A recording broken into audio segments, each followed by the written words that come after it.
الحمد لله جعل الشمس والقمر بحسبان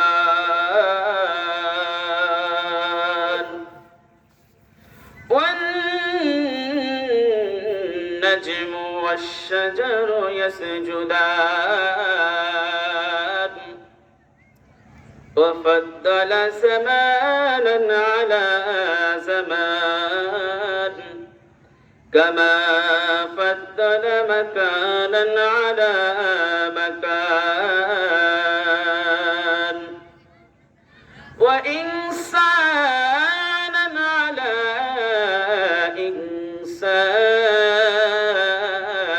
إنسان ونشهد أن لا إله إلا الله وحده لا شريك له ونشهد أن سيدنا وسندنا وحبيبنا ومولانا محمدا عبده ورسوله أما بعد أعوذ بالله من الشيطان الرجيم بسم الله الرحمن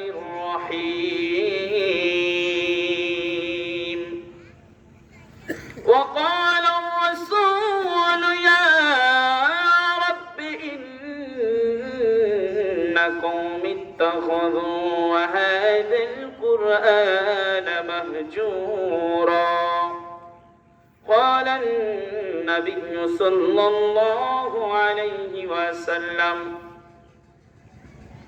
خيركم من تعلم القرآن وعلمه وقال الله عليه صلى الله عليه وسلم طلب العلم فريضة على كل مسلم أو كما قال عليه الصلاة والسلام সবাই পড়ি اللهم صل على محمد وعلى آل محمد كما صليت على إبراهيم وعلى آل إبراهيم إنك حميد مجيد اللهم بارك على محمد وعلى آل محمد كما باركت على إبراهيم وعلى آل إبراهيم إنك حميد مجيد এসেছে মাহে রমজান আসছে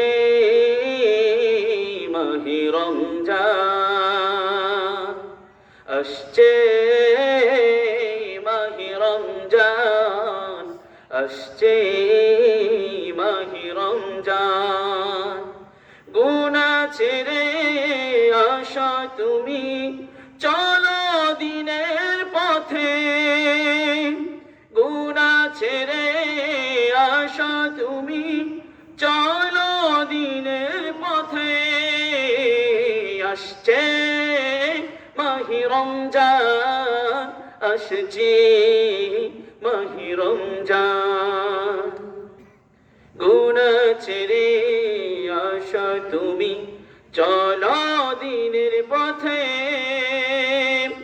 তওবা করো প্রভুর কাছে এই পূর্ণময় মাহে রমজানে ক্ষমা করে দিবেন তিনি বলেছেন কুরআনে আসছে মাহে রমজান আসছে মাহে রমজান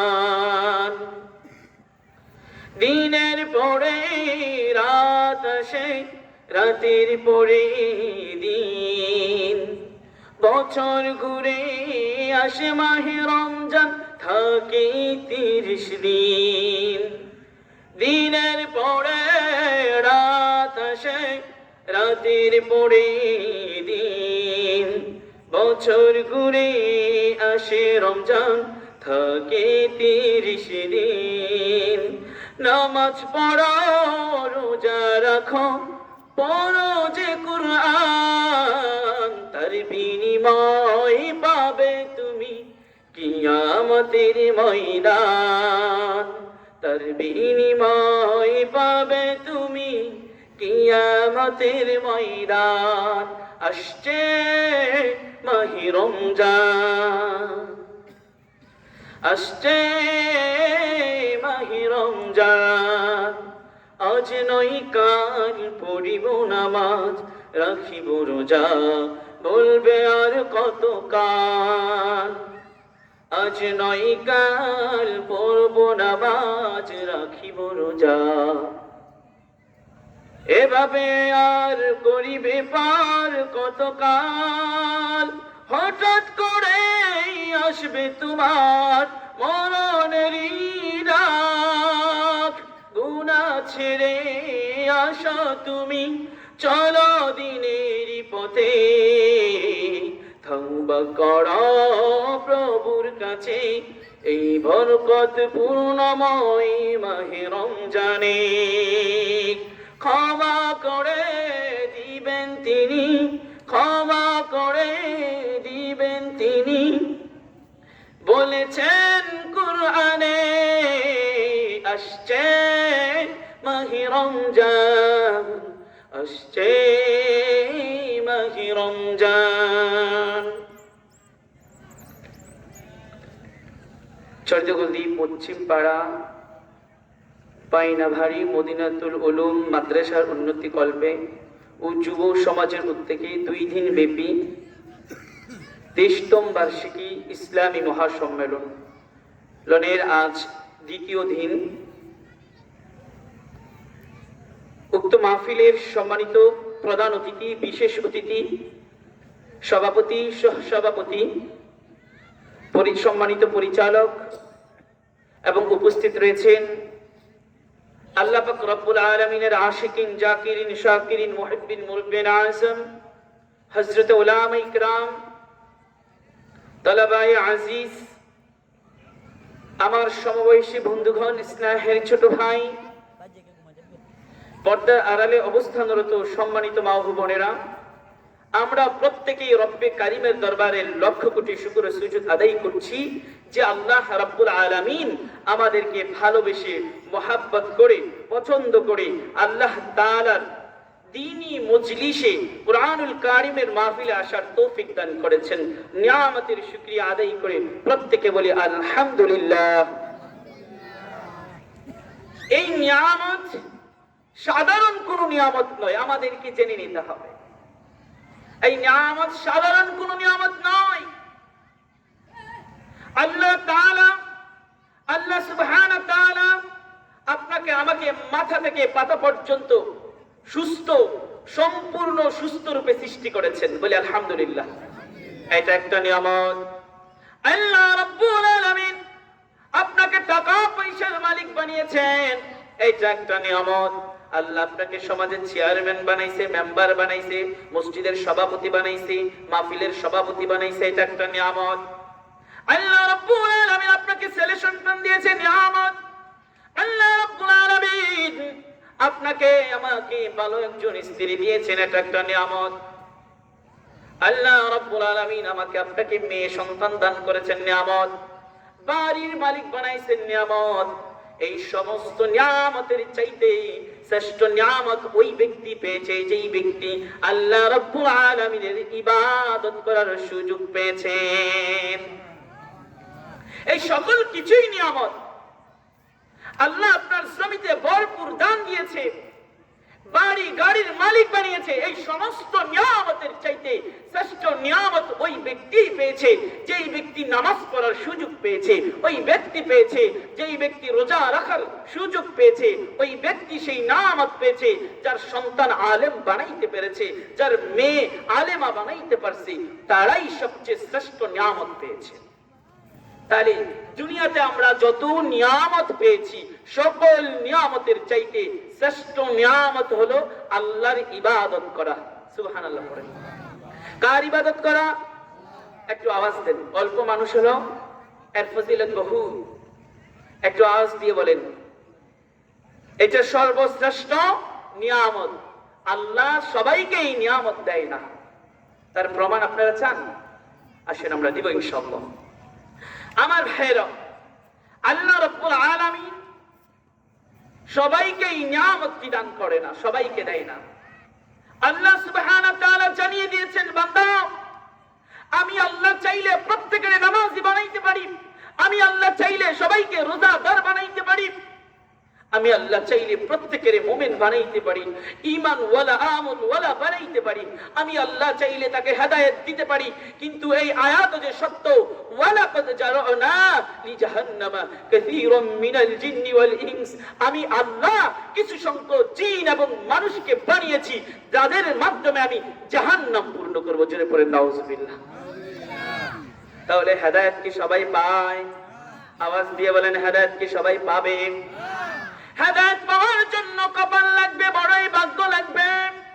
আল্লাহ রাব্বুল আলামিন যাদেরকে পছন্দ করেন, যাদেরকে ভালোবাসেন, তাদেরকেই দ্বীনের মজলিসের মধ্যে কবুল করেন। আল্লাহ রাব্বুল আলামিন যাদেরকে ভালোবাসেন তাকেই মসজিদের সভাপতি বানান, যাকে ভালোবাসেন তাকেই মাহফিল পরিচালনা করার সুযোগ দেন। আল্লাহ যাকে ভালোবাসেন তাকেই মসজিদ পরিচালনা করার সুযোগ দিয়ে থাকেন। আল্লাহ রাব্বুল আলামিন যাকে ভালোবাসেন তাকে নামাজি বানায়া দেন। আল্লাহ যাকে পছন্দ করেন আল্লাহ রাব্বুল আলামিন তাকে ইবাদতের জন্য কবুল করে নেন। সবাইকে নেয় না, সবাইকে কি করে না? নেয় না। এবার আসেন, আল্লাহ রাসূল সাল্লাল্লাহু আলাইহি সাল্লাম আমার আপনার প্রিয় নবী রাহমাতাল লিল আলামিন, আপনারা আগেও হয়তো শুনেছেন, আমি শুধু জানার জন্য বলছি, বুঝানোর জন্য। কয়জন ব্যক্তির জন্য দোয়া করেছেন জানা আছে? আমার আপনার প্রিয় নবী দুইজন ব্যক্তির জন্য আল্লাহর কাছে দোয়া করেছিলেন, দরখাস্ত করেছিলেন, বলেছিলেন আল্লাহ আপনি যদি হযরত ওমরকে দ্বীনের জন্য কবুল করেন অথবা আবুল হিকামকে দ্বীনের জন্য কবুল করেন, তাহলে দ্বীন প্রচার করার জন্য আমার জন্য একটু সহজ হয়ে যাবে। সুবহানাল্লাহ পড়েন। আমার আপনার প্রিয় নবী রাহমাতাল লিল আলামিন দুইজন ব্যক্তির জন্য দোয়া করেছিলেন, দুইজন ব্যক্তির জন্য আল্লাহর কাছে দরখাস্ত করেছিলেন, আল্লাহ আপনি এই দুইজন ব্যক্তিকে যদি ইসলামের জন্য কবুল করে নেন, দ্বীন প্রচারের জন্য আমার কাজের জন্য সহজ হয়ে যায়। আল্লাহর কাছে দোয়া করলেন দুইজনের জন্য, আল্লাহ একজনকে কবুল করলেন। জোরে পড়েন সুবহানাল্লাহ। আল্লাহ রাব্বুল আলামিন হযরত ওমর রাদিয়াল্লাহু তাআলা আনহুকে কবুল করে নিলেন।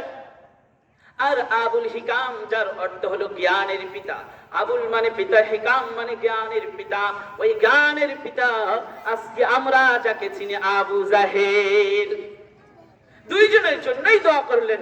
একজন হলো ইসলামের চিরতরের শত্রু, আর আরেকজন আমল করে আল্লাহর ইবাদত করে দুনিয়াতেই জান্নাতের টিকিট পেয়ে আল্লাহ তাআলা তাকে দুনিয়া থেকে বিদায় করেছেন। সুবহানাল্লাহ। তাহলে কি হলো? একজন জাহান্নামের টিকিট নিয়ে গেল, আরেকজন জান্নাতের টিকিট নিয়ে গেল। আমিরুল মুমিনিন হযরত ওমর রাদিয়াল্লাহু তাআলা আনহু, যিনি আমার আপনার প্রিয় নবীর হযরত আবু বকর রাদিয়াল্লাহু তাআলা আনহুর পরে যিনি এই পৃথিবীর মধ্যে শ্রেষ্ঠ শাসক হিসেবে পরিচিত। আমার ভাইয়ের, আমি সেই দিকে যাচ্ছি না, আমি বোঝানোর চেষ্টা করছি। মাহফিল হবে, মানুষ আসবে না, কাছের মানুষ আসবে না, দূরের মানুষ আসবে, আবার কখনো কাছের মানুষ আসবে, দূরের মানুষ আসবে না, কারণ আল্লাহ যার ভাগ্যে লিখেছে সেই উপস্থিত থাকবে। আল্লাহ রাব্বুল আলামিন যার ভাগ্যে লিখেছে ইবাদত করার শক্তি আল্লাহ যাকে দিবেন, যাকে ইবাদতের জন্য কবুল করবেন সেই পারবে। নবীর চাচা ছিলেন আবু জাহেল। ইসলাম গ্রহণ নসিবে হয় নাই। সত্য বললাম না মিথ্যে? আপনাদের জানেন তো নাকি? প্রত্যেক মুসলমানই আমার মনে হয় জানে যে আবু জাহেল ছিল শত্রু ছিল এবং রাসূলের চাচা ছিল। আবু তালেব যাকে জাহান্নামের সবচেয়ে নিম্ন স্তরের শাস্তি দেওয়া হবে, তাকে শুধু জাহান্নামের স্যান্ডেল পরানো হবে। এই স্যান্ডেল পরানোর সাথে সাথেই তার মাথার মস্তকগুলো টকবক করে গলে জমিনের মধ্যে পড়ে যাবে। তাহলে তার সমস্ত শরীরে শাস্তি দেওয়া হবে না কেন? সে রাসূল সাল্লাল্লাহু আলাইহি সাল্লামকে এতটাই ভালোবাসতেন, এতটাই কোলে নিতেন, এতটাই আদর করতেন, তার সমস্ত শরীরের অঙ্গগুলো আমার রাসূল সাল্লাল্লাহু আলাইহি সাল্লামের শরীরের সাথে লেগেছেন। সুবহানাল্লাহ পড়েন। যার কারণে তার শাস্তি শুধু পায়ের তলা লাগেনি, ওই পায়ের তলায় জাহান্নামের জুতা পরানো হবে। আপন চাচা, যেই চাচা বলতেন ভাতিজা তোমার প্রত্যেকটি কাজ আমি বিশ্বাস করি, তোমার ইসলাম বিশ্বাস করি, তোমার আল্লাহ বিশ্বাস করি, তোমার দ্বীনি কাজ বিশ্বাস করি, কিন্তু ভাতিজা তোমার দ্বীন আমি গ্রহণ করতে পারলাম না। বুঝা গেল হেদায়েতের মালিক কে? ওয়ালাকাদ জারআনা লিজাহান্নাম কাসীরাম মিনাল জিন্নি ওয়াল ইনস। আল্লাহ রাব্বুল আলামিন বলে বান্দারে, আমি চাইলে প্রত্যেক মানুষকে হেদায়েত দিতে পারি, আমি চাইলে প্রত্যেকের ঈমান ওয়ালা আমল ওয়ালা বানাইতে পারি, কিন্তু এই কথা সত্য আমি আল্লাহ কিছু সংখ্যক জিন এবং মানুষকে সৃষ্টি করেছি যারা জাহান্নামে যাবে। এবার আসেন, আপন চাচা হওয়ার পরেও ইসলাম পেল না। সালমান ফারসি রাদিয়াল্লাহু তাআলা অনেক দূর থেকে এসে তিনি ইসলাম গ্রহণ করেছেন। চিল্লায় বলেন সুবহানাল্লাহ। তাহলে বুঝা গেল কপালে থাকা লাগবে। কি বলেন? কি বুঝলেন? ইসলামের ইবাদত করার জন্য, আল্লাহর ইবাদত করাটা এটা কার পছন্দ হওয়া লাগবে? আল্লাহ। আল্লাহ যাকে পছন্দ করবে তাকেই আল্লাহ দ্বীনি মজলিসে নিয়ে আসবে, আর যাকে পছন্দ করবে না তারা সাইডে ফাইডে ঘোরাফেরা করবে। কপাল পড়ায় গেল।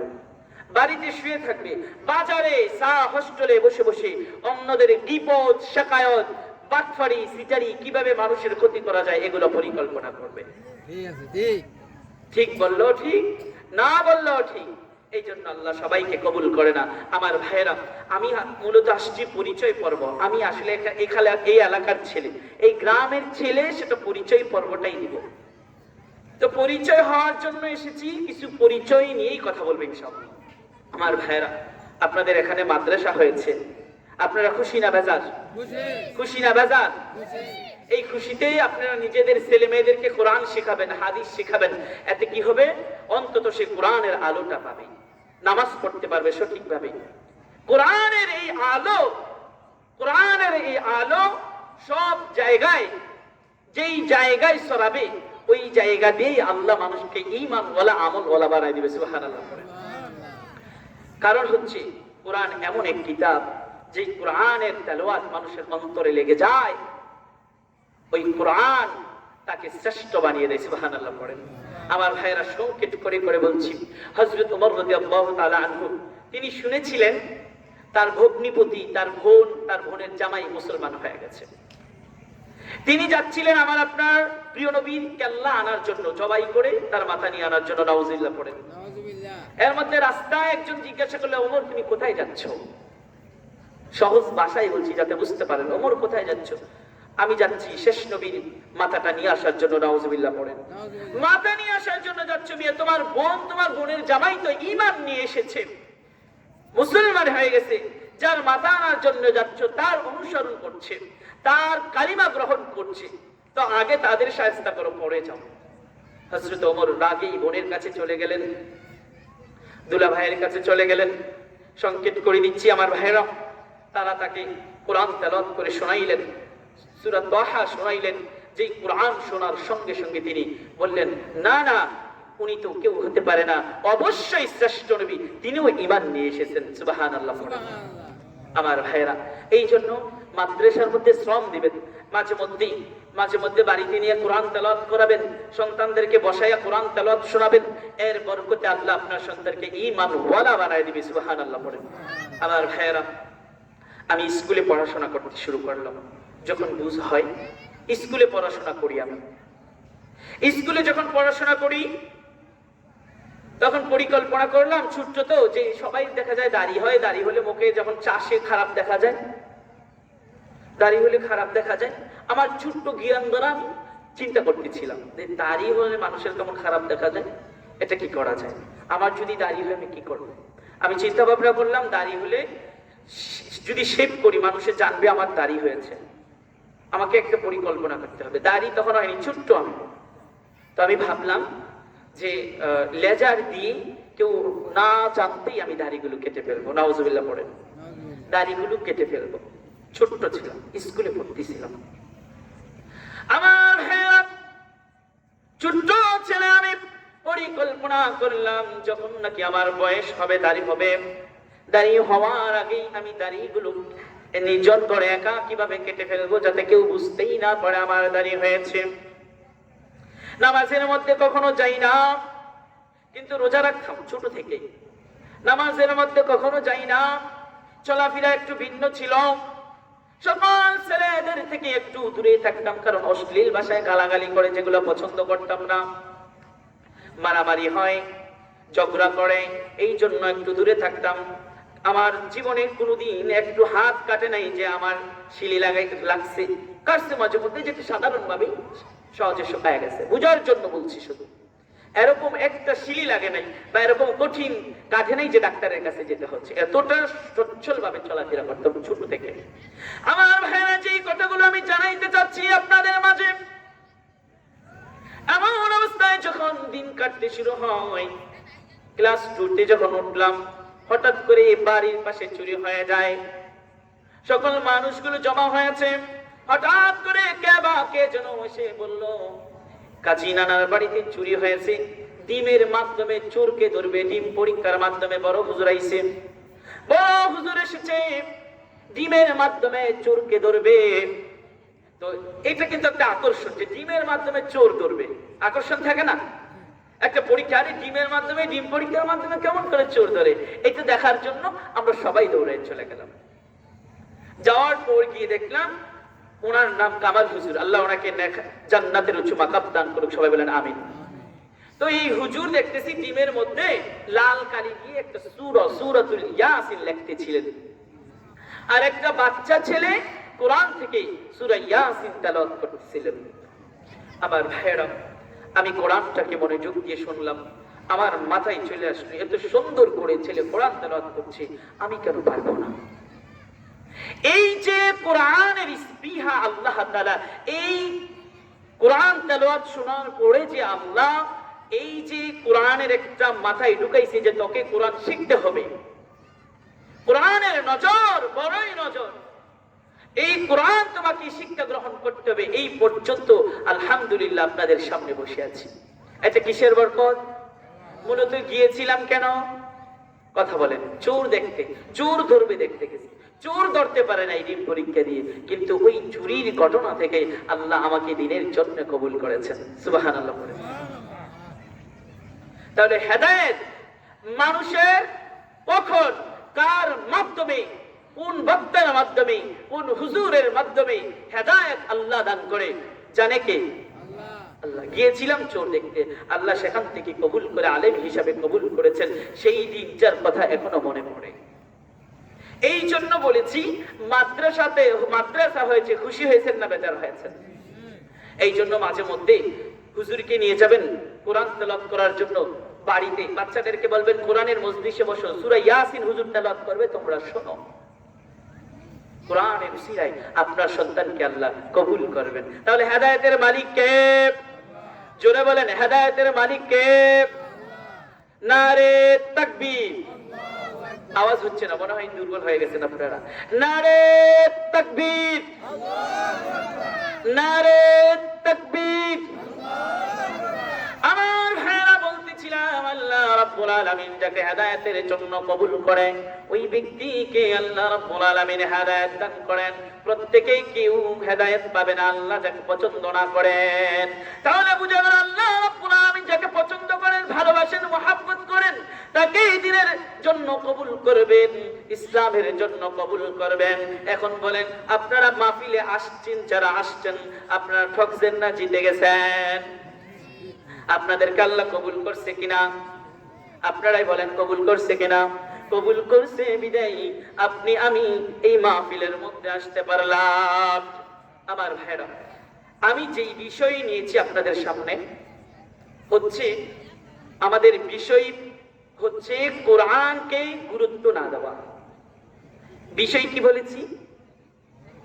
কোরআনকে গুরুত্ব না দেওয়া।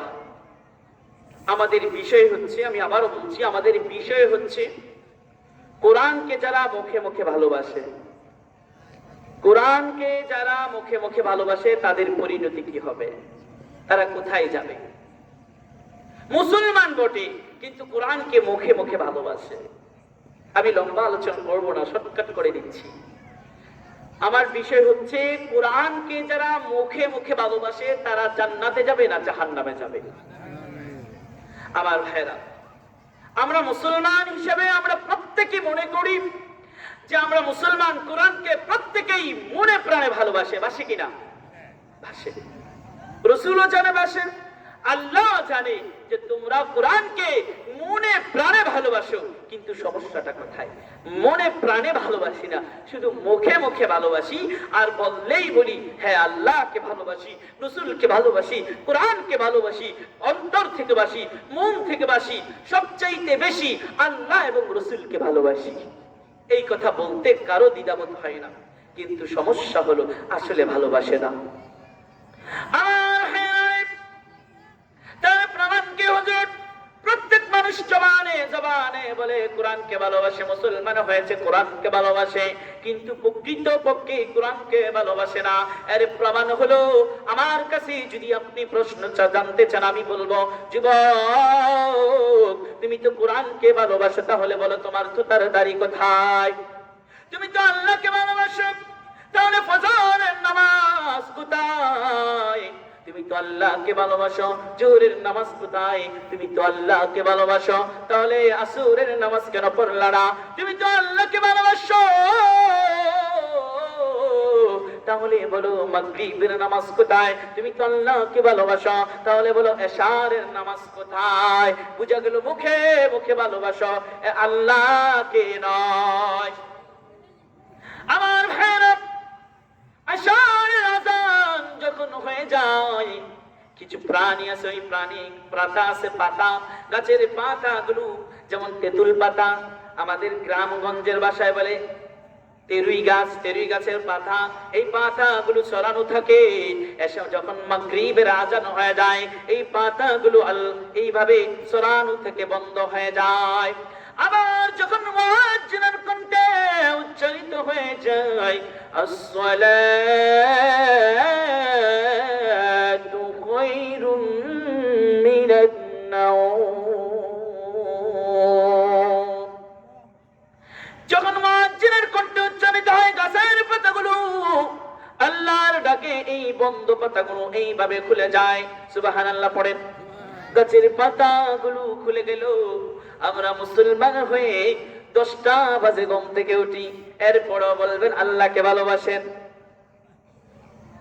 যুবক ভাইয়েরা আমার, আল্লাহকে ভালোবাসা নিজের মাধ্যমে পরিচালনা করতে হবে, নিজের মধ্যে সুন্নতি লেবাস দ্বারা পরিচালনা করতে হবে যে আপনি আল্লাহকে ভালোবাসেন। আজকে মুখে মুখে ভালোবাসে, মুখে মুখে ভালোবাসার কারণেই আজকে মানুষগুলো জাহান্নামী হয়ে যাচ্ছে।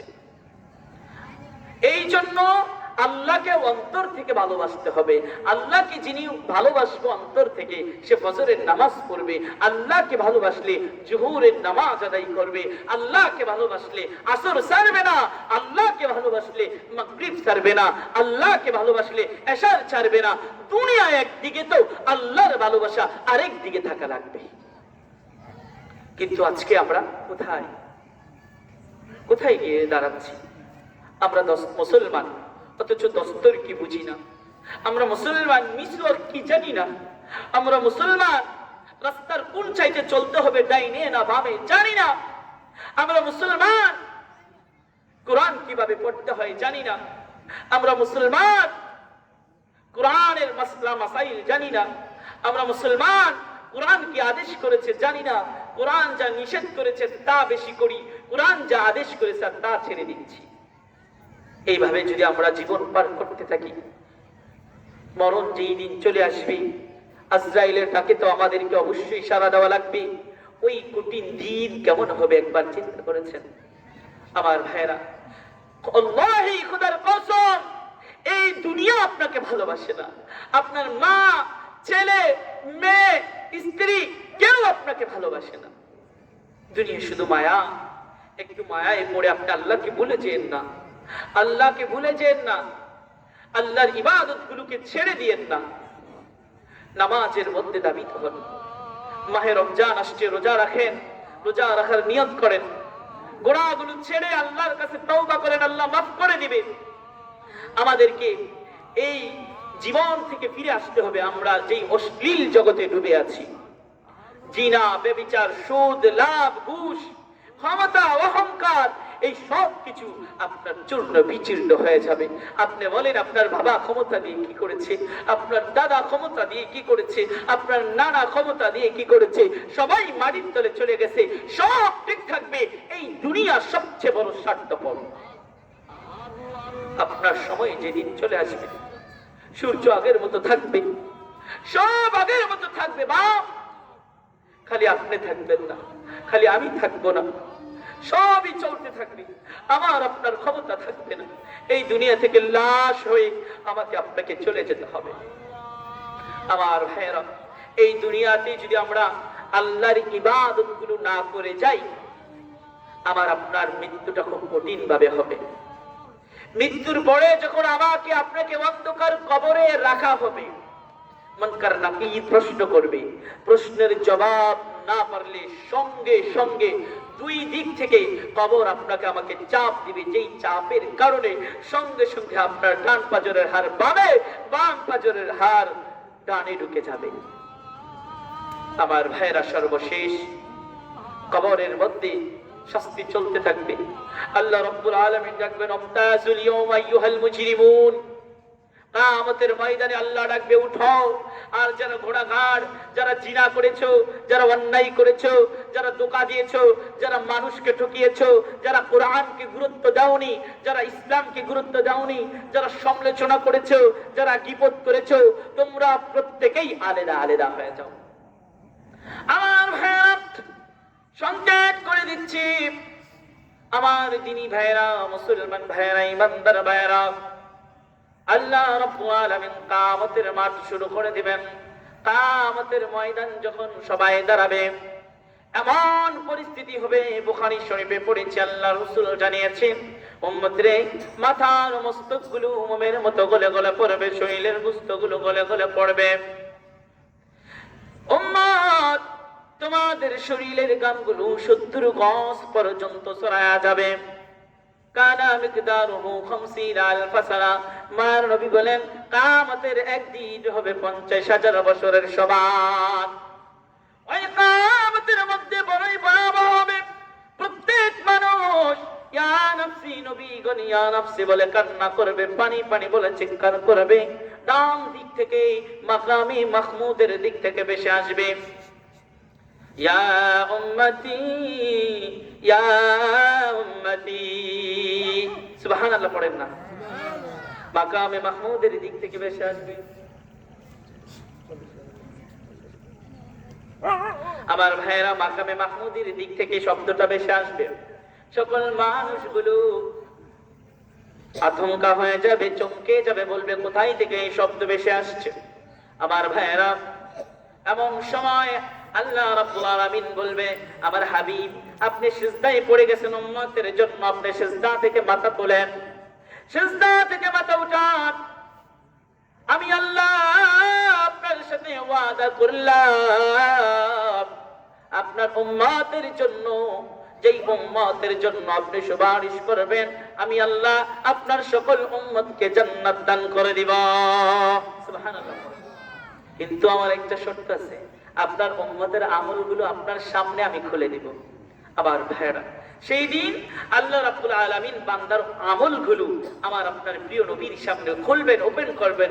এই বই কিরামান কাতিবিন, এই যে দুইজন ফেরেশতা নেক আমল এবং বদ আমল সৃষ্টি করেছে, খাতায় লিখেছে, রাসূল দেখে দেখে বলবেন, উম্মত, তুমি এই বুঝে আমার জন্য নিয়ে এসেছো, তোমার এই ডায়েরিতে, তোমার এই খাতাতে তো আমি দেখেছি 40 বছর হায়াত পেয়েছো, 70 দিয়েছো, এই 70 বছর পূর্ণ জীবনের মধ্যেই তো দেখতে পাচ্ছি শুধু সিগারেটের গন্ধ, মদের গন্ধ, বিড়ির গন্ধ, দুকার গন্ধ, বাটপাড়ি করেছো, মানুষ ঠকিয়েছো, আত্মসাৎ করেছো, এতিমের সম্পদ, টাকা পয়সা লুট করেছো, মানুষের নামে গীবত করেছো। তোমার জন্য আমি রাসূল কিভাবে সুপারিশ করব, কিভাবে সুপারিশ করব? وقال الرسول يا ربي إن قوم اتخذوا هذا القرآن মাহজুরো। বরং সেই দিন রাসূল বলবে, কোরআনুল কারীমের 25 নম্বর সূরা সূরাতুল ফুরকানের 30 নম্বর আয়াতে আল্লাহ জানিয়ে দিয়েছেন, সেই দিন রাসূল বলবেন, وقال الرسول, রাসূল বলবেন, ইয়া রাব্বি ইন্না কওমি ইত্তাখাযু হাযাল কুরআনা মাহজুরা।